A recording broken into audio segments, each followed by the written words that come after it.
Welcome to Premier TV. I'm Jill Jacinto, the Mercer Premier Digital Platform Manager. On today's Premier Talk, our topic is Leading Through Disruption, Managing Your HR Journey. We are joined by Sheila Sukumaran, who is Mercer's Global Technology Industry Leader, and Marianne Glutz, who is the Program Manager and Research Lead for Mercer's Technology Industry team. They will be sharing insights and exploring the key levers you can move to build an innovative workplace for your employees, while building on your existing culture and unique organizational strengths. During our chat, if you have any questions or comments, make sure to type them into the comment thread below. Let's get started. I'll turn it over to Sheila and Marianne. Thank you, Jill. Hi, everyone. Really excited to join this conversation on HR and innovation. Today, we're going to talk about how HR leaders can foster more innovation in the HR function as well as the broader technology enterprise. And before we jump in, what I'd love for us to do is to dig into why innovation matters. Why is it such a big deal? And I'm going to invite Marianne Glutz, our research lead, who has led our latest innovation-driven workplace research, to weigh in. Marianne, why start? All right. Here? Yeah, thanks, Sheila. And that's a great question, too. I think it's an obvious thing that innovation is important, but it's really the key to thriving in the machine age and is vital in the workplace because it gives company an edge in penetrating markets faster and provides a better connection to developing markets, which can lead to bigger opportunities. And when you consider the forces that are driving disruption in the tech industry and really across industries, so things like the pace, growth, democratization of technology, as well as pervasive digitalization, consumer expectations around speed to market. And as we see new entrants penetrating the market, these are all further intensifying this need for innovation.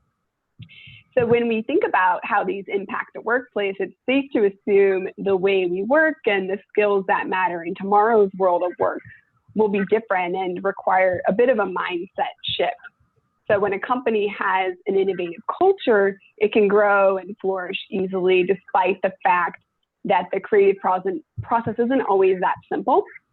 So building that organizational muscle is key.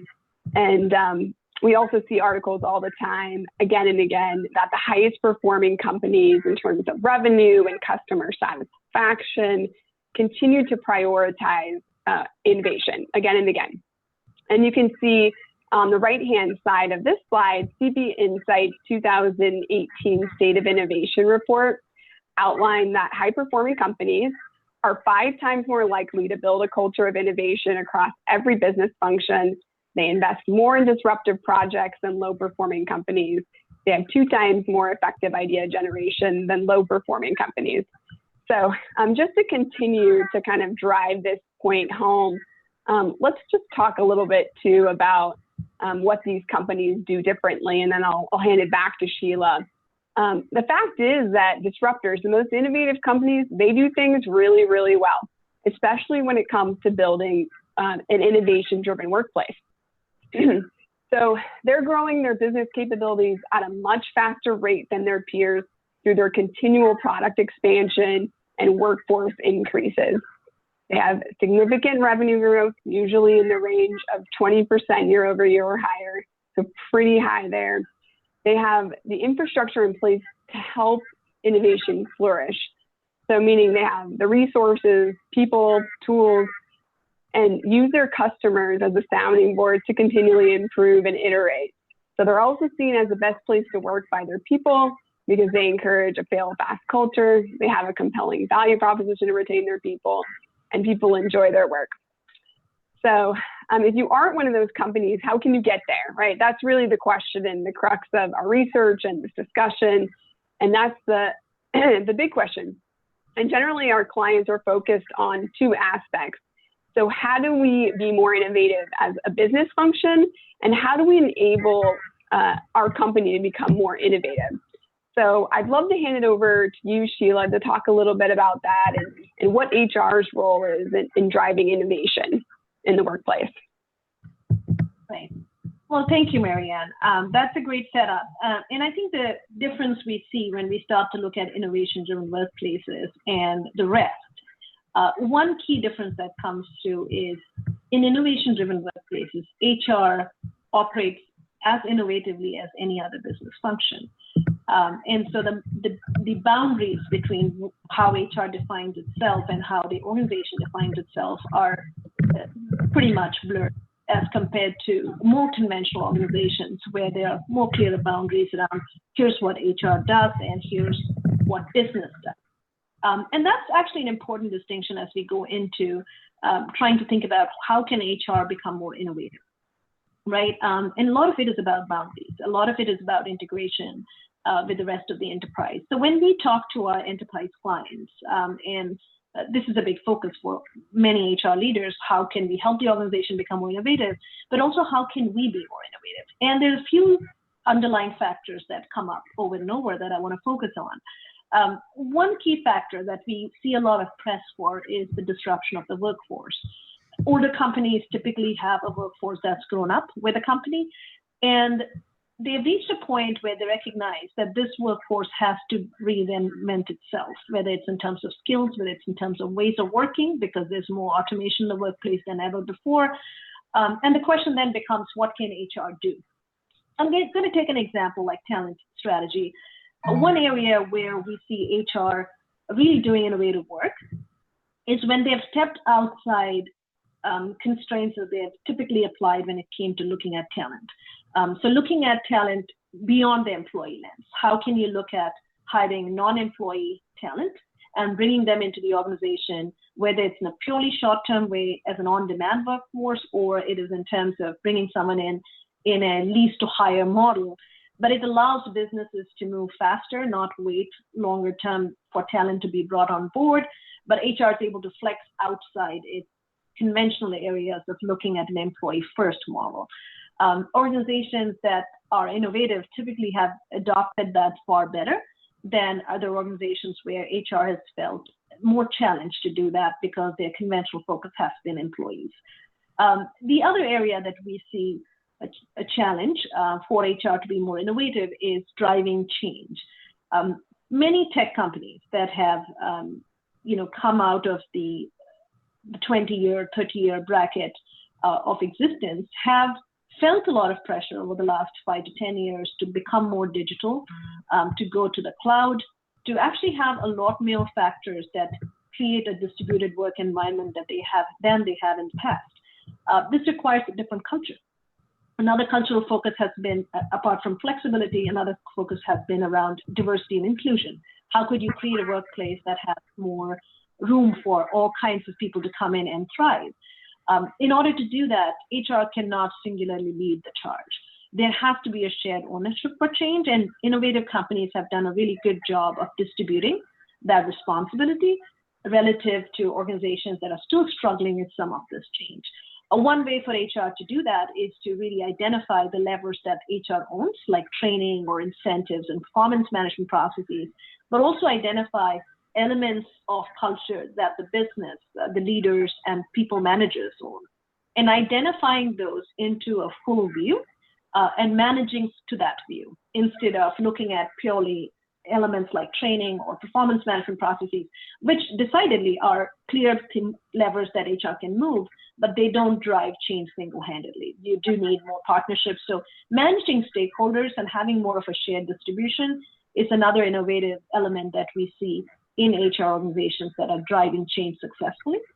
And finally, I want to talk a little bit about what should HR do, right? When we spoke to HR leaders from innovative organizations, and we also spoke to HR leaders that are, trying to become more innovative as they go, a key difference that came through, and Marianne, I know you're going to talk about that in a few minutes, was that innovative HR organizations acted a lot like a product function.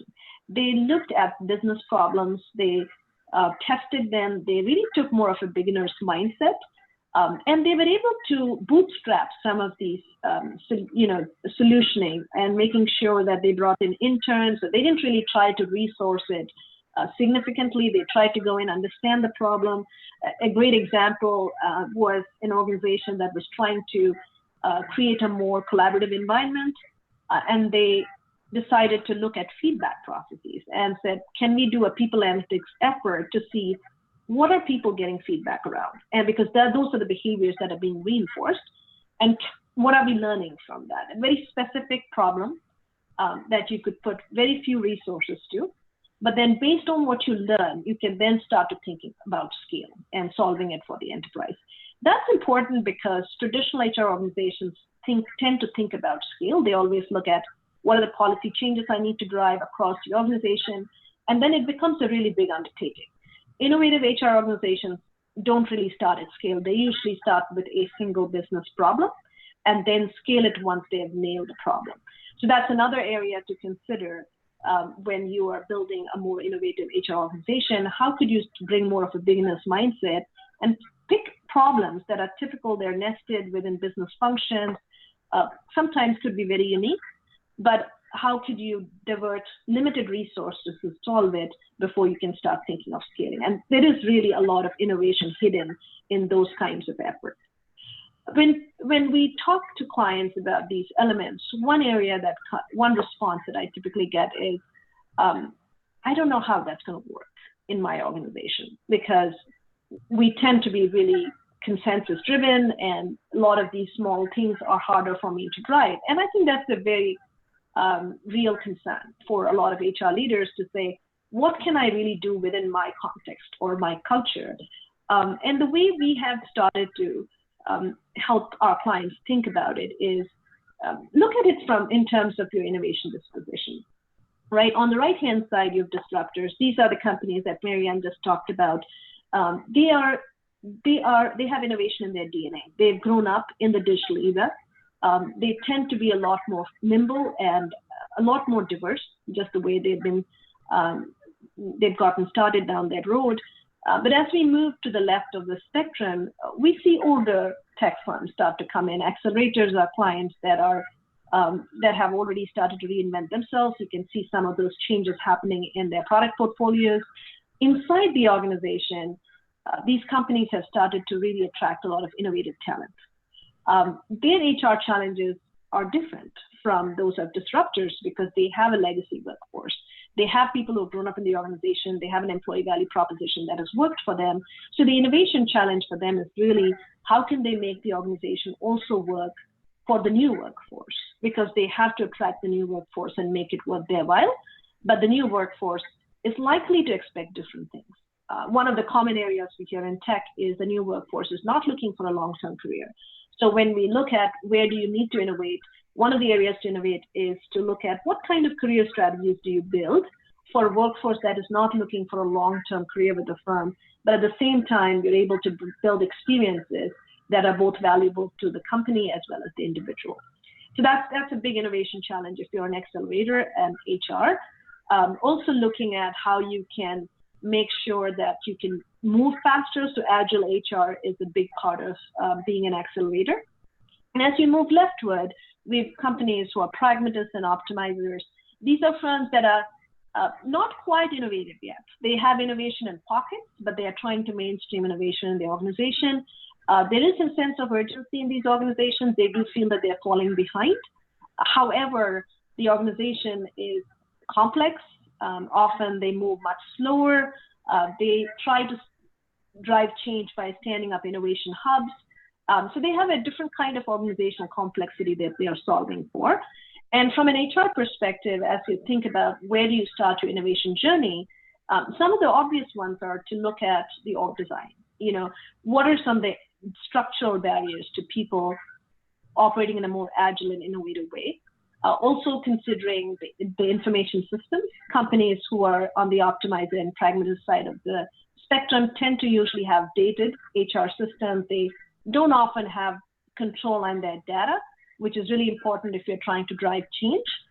That's another element to consider. And the final element to consider when you are starting your HR innovation journey is to look at your workforce, which is starting to fall behind a little bit because you haven't innovated as much, and identify what are some of the elements along which you have to reskill your workforce, as well as embody new ways of working. So the HR innovation journey is truly going to be different based on where you are as an organization and the larger appetite for innovation in the organization. But having said that, I think there is a path to innovation no matter where you start. right? You could start on the optimizer and pragmatist side of the spectrum, and you could start to drive more digital HR, drive more optimization around your org structures, or you could be starting to become more agile, and your focus could be more about how do you reinvent your EVP or even differentiate your EVP for different talent groups. Or if you're a disruptor, how do you drive some of that growth without losing your culture? And how can you bring workforce from outside and make them as productive in your culture as you have with the employees that have grown up with you? So it's really a function of where you start, but no matter where you start, there is a path forward. So that's our perspective as Mercer. And as we start thinking about how do you drive innovation and make it more, embed it more in the organization, making sure that the HR skills are also up to date and there are more digital and innovative capabilities within the HR function, that's important as well. And looking at your operating model and identifying if you're truly functioning as an innovative business or if you're driving more from an efficiency standpoint. And this is important for a few reasons, right? Knowing where you start, because it also tells you the path you need to go as you move towards becoming a more innovation-driven HR organization. And what I want to do is, Marianne, invite you to weigh in on what you have seen when in the research. What were HR organizations that were in innovation-driven workplaces doing differently? Okay, yeah, happy to do that. So I think we saw that there were three things we discovered that these innovation-driven workplaces, HR functions did differently. The first one was that Sheila kind of touched on this earlier, but these HR functions tend to have a different mindset and approach people challenges a little bit differently than the less innovative companies. So as Sheila mentioned, there tends to be this beginner's mindset when approaching issues, which is all about this idea of experimentation. And to bring this to life, we can kind of take this idea of maybe starting a people analytics group or a process. So I think a lot of organizations think they need people analytics, but it's not necessarily to address a specific business challenge, but we need to start a business analytics group. So there's that end. But I think what we learned in the more innovative companies, in one of our interviews with an HR leader from one of the most innovation-driven workplaces, told us that, Sheila mentioned this too, that they brought an intern in just to test a few hypotheses on some business challenges that they heard from some of the groups that they were working with, and how they could use data to solve some of those problems, and then continuing to build a team based on some of the challenges they have, iterate on that group, and show the value to the business, but on a much smaller scale. So starting very small, experimenting, and then building value and continued value for the business as well. So another big thing too was focus on evolving the culture. And instead of having this focus on preserving the culture and seeking a talent fit, the more innovation-driven companies were actually focused on scaling and seeking a talent stretch. So not necessarily just trying to find people that fit within their culture, but also trying to evolve their culture and to address a more diverse workforce that is coming into their business. And they also approach the people strategy a little bit different too. So it's more distributed and differentiated to address individual needs at scale versus kind of this idea of control and consistency across the universe of the organization, and making sure that they're addressing individual needs of their people that are becoming more diverse. And then just touching on kind of the last point here, that the HR organization for the innovation-driven workplaces, they tend to operate like other business functions, and they're constantly reviewing the service standards, their impact, and altering the metrics and capabilities to improve this fit for purpose, right? And iterating as they go. And the structures are really designed less for operational efficiency, and again, more for this fit for purpose and evolving as the business model evolves as well. So the second one, Sheila, that we found in our research was they go above and beyond industry norms too. So I think we've heard a lot about, the big tech firms in the news, but I think a lot of the IDWs are doing a few things differently. Let me just kind of touch on some of the stats from our research that we found. So 8 out of 10, so 80% of innovation-driven workplaces are more likely to provide employees with flexibility around where and how they work. And that's compared to 50% of other tech companies too. So a lot of focus on flexibility and things like wealth building and inclusive benefits and offering learning opportunities. So just to provide a few more stats to bring those to life too, 86% of the innovation-driven workplaces said their company provides inclusive benefits to employees that address unique individual needs. And this is compared to 39% of other companies too. And this has been a big topic of discussion, especially among tech clients, since they're scaling and growing fast, hiring new and diverse people. So they want to make sure that they're really providing benefits that support the collective workforce, especially when it comes to things like family planning, supporting women in the workplace, and other things to address a broader and diverse workforce. And then maybe just one last point to touch on too. So 7 out of 10 of the innovation-driven workplaces offer more wealth-building opportunities that provide substantial financial gains. And this is compared to 3 out of 10 of the, rest of the tech companies that we surveyed. And I think this really goes beyond 401k. It's, stock options and other wealth-building opportunities that really help the employees outside of work meet their financial goals. And this has been a big focus that came out in our interviews as well, especially with a big focus on the millennial workforce, and they're hitting some big milestones in their personal life, with buying homes or getting married, whatever it might be. So wealth building is becoming very important to them, and that really came alive in our research. So Sheila, the last thing that I wanted to mention too, that came out in our research was the third finding that HR and innovation-driven workplaces tend to have stronger alignment with their product and their customer-facing teams. And these tech functions agree on the people priorities too. So they're aligned on the top two that came up for these innovation-driven workplaces was a digital work environment and a collaborative culture. And so what we tended to see was that people that worked for these innovation-driven workplaces, they agreed that these were the top priorities for their workplace.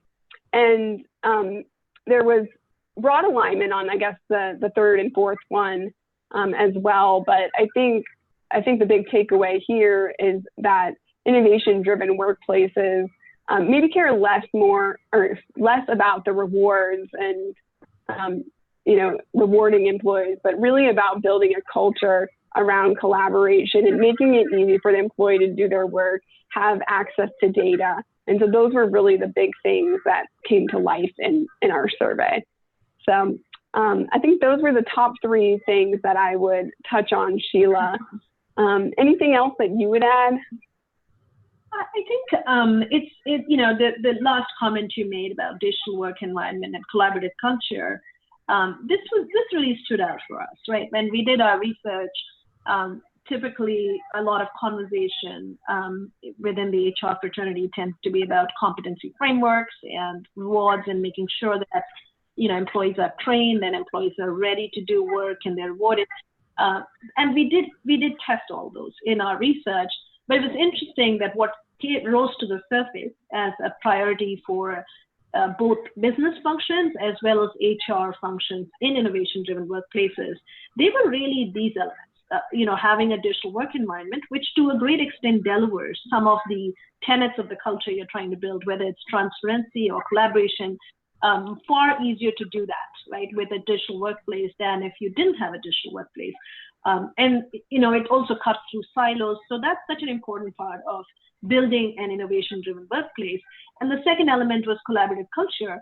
And this was also to a great extent fueled by the digital work environment, but it comes back to issues like what does your leadership do, right? One notable comment that came through when we did our research was increasingly in tech companies, client engagement is done jointly by engineering functions and sales functions. And the principle behind it is cutting through the organizational silos, right? It was always sales that worked with customers and they came back and told engineering what they had to do. And there was always this internal friction around what was really important, what was feasible. And one way the organizations that innovate have cut through that is to really take those barriers out and say, well, we want both of you to go talk to customers or listen in on customer feedback. So there should not be an internal conflict around what is important to a customer. And I think I would pull that also into the HR function, right? Sometimes we see that gap when we do our talent strength survey every year at Mercer. We look at a different priority ordering between what business and C-suite leaders value and what HR values. And so it's not new. But what we saw in this research that we put out was really that HR, when HR was completely aligned, the top priorities may look different, right? And that's part of the challenge of becoming more innovative, which is to really reorient yourself to what is really needed and then show up there as a partner and say, how can we play a part here? Clearly, there's traditional things you could do from an HR standpoint, whether it's looking at training, whether it's looking at incentives, but there's also the piece of how do we reinforce new ways of working, right? And that's a great way for us, segue for us as we move to the final topic we want to talk about, which is the employee experience, right? Ultimately, everything that HR does in an innovation-driven workplace comes to life in the employee experience, right? And Marianne talked about this at the start of the survey. Marianne, you talked about how innovation-driven workplaces tend to be talent magnets, right? And very often we have clients that we talked to about who are really finding it challenging hiring innovative talent. The first line of challenge tends to be how can we pay them what they want to be paid, because the market is so tight that in some ways you are getting into a bidding war. But having done that, how do we then retain them? Because you bring them into the organization and you really want them to succeed and thrive. And doing that becomes much more harder when you haven't thought about what their experience is going to be like from a standpoint of their expectations, right? And so the final comment, the final topic we want to touch on from a HR innovation journey is rethinking the value proposition. Every organization has a value proposition that they offer to their employees. It's usually a combination of factors. The way we look at it is it's a triangle. The base, we have what we call contractual factors. These have to do with compensation, benefits, well-being elements. And then as you move up the pyramid, the middle layer is the experience of the interactive experience of being in an organization, in terms of what you get as an outcome of performance, career path, and also how you're developed as talent. And then finally up top, we have the more abstract and emotive elements that appeal to employees, which is brand, the company brand, the purpose, the kind of work the company does too. To some extent, we found that in tech because a lot of innovative tech talent really wants to work with companies that are solving next generation problems. And that is a big draw, which I recognize that it's harder for HR to influence that. That definitely is a factor as well when we think about the value proposition. So from an innovation journey standpoint, it is really important to finally take an employee lens to it, right? That everything that we do as an HR function, how are we truly moving the needle for our employees, especially the innovative employees who we really need to attract and retain in the organization? In our research, we found some interesting insights. I mean, some of these were surprising. Some of these, I think, to a measure are, what we expected to see. Like job security is not a big factor in tech. I don't think that's much of a surprise. But then when you think about, personalized inclusive benefits really stood out across all innovative-driven workplaces. 100% of them said that their companies were offering benefits that really impacted them as individuals. And this is clearly something that HR can drive, right? And so as you look at the pyramid, the bottom parts are completely something HR can influence. And as you go up, it becomes more of a shared responsibility. So starting with some of the elements of the contractual piece, making sure that there's pay equity, there's competitiveness. And many HR organizations in tech are already focused here, so that would not be a big surprise. But wealth building, as Marianne said, the disruptors do have an advantage. Because of their market cap, they have far more opportunities to create wealth building opportunities for the employees than the others. So recognizing that, what could you do as an HR organization to innovatively think about wealth building for your workforce, as well as inclusive benefits? That's what we call a low-hanging fruit, because it's really it's in a very nascent stage. We as Mercer support a lot of our clients in thinking through what that should look like for them. And this is an area that we really think HR can move the needle very quickly as they start the innovation journey. As you move up the scale, it starts to become a little more distributed in terms of responsibility. But there as well, there's a lot of HR processes that apply, whether it's learning or performance management, progression in the company. And a big focus for innovative companies has been about helping people move around the organization, less about well-defined career paths, well-defined competency framework. We are seeing a movement away from that. And again, that's one of those new muscles that HR needs to develop, of stepping away from the frameworks and really saying, how can we make the organization a lot more fluid, and how can we enable that? And some innovative HR organizations have gone as far as creating internal gig platforms, so they can actually let employees bid for work and move around. So there's a lot of really innovative work going on there, which will not fall traditionally within how you would look at a process or a policy framework, but a great way to start, encouraging innovative behaviors and a culture of innovation. And as we move up, clearly that becomes, a joint responsibility between HR leadership as well as people managers. The key thing that I want to call out is psychological safety. We talk a lot about impact of work. That's a big deal in tech. People really want to come in and do meaningful work. But when we did our research, an element that really stood out for organizations that are innovation driven was there was a lot of psychological safety. People felt that if they worked on something that didn't go anywhere, especially if it was an innovative project, they did not see adverse career repercussions. And this really meant that their leaders and managers gave them permission to fail in a sense, and it was okay, and it did not really hurt their careers. This is really hard to replicate.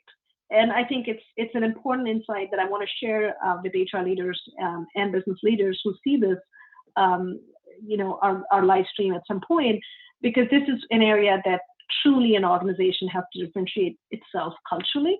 Often employee engagement data should be able to give you some insights here, but for HR leaders to start thinking about how do you build that culture, of innovation where there is psychological safety for employees who are doing innovative work, and then it becomes a driver of innovation. That's a really important differentiator. So all of this is quite a list of things to do. If you're an HR leader, like we discussed in previous slides, the question often becomes, I have limited resources, where do I start? And our view is there's a couple places to start. From an HR business function standpoint, a good place to start is to look at your operating model, right? As Marianne, you shared how innovation-driven workplaces typically tend to have a fit-for-purpose model, versus HR operating models in more conventional organizations are more about efficiency. How can we get the service out? How can we incur the least cost? So really checking what is your operating model set to deliver, and how is it servicing innovation? Right? Is it obstructing innovation? Is it actually encouraging innovation? Because unless you change your operating model and then create some of those foundational aspects, like having a really good HRIS system, having some of those new functions, as Marianne, you mentioned, people analytics, some of those are foundational aspects of being able to stand up a more innovative organization. So definitely look at your operating model and look at what are the elements that are not quite there yet, and what are the elements that no longer serve you. And when we think about it from an organizational standpoint, which is sort of the other hat that HR leaders have to wear, start with the employee value proposition. Because this is really the view that brings together all stakeholders in an organization, people managers, leaders, employees, and HR, can all be tied to this one view of what is the value proposition that we offer as an organization.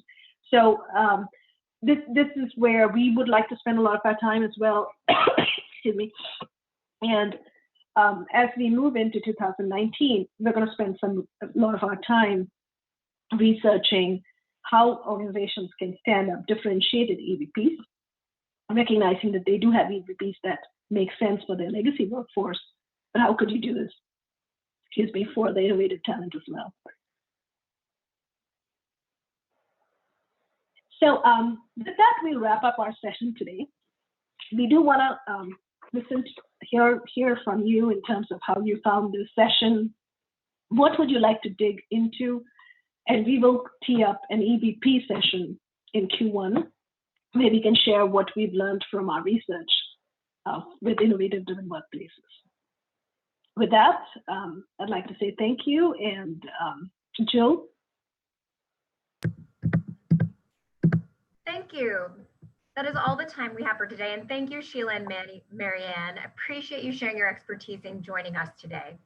To those of you tuning in, thank you for joining us on Premier TV, where global perspectives are delivered by leading experts. I hope you enjoyed our conversation and encourage you to continue the discussion by adding your thoughts and questions in the comment thread below and within your own groups and the community. This is a space for you to connect with your global peers and leverage the power of collective thinking. Please tune into other Premier panels, talks, and fireside chats to learn firsthand what new opportunities are on the horizon for your organization today. As a reminder, you can access all episodes of Premier TV on the digital platform. Thank you.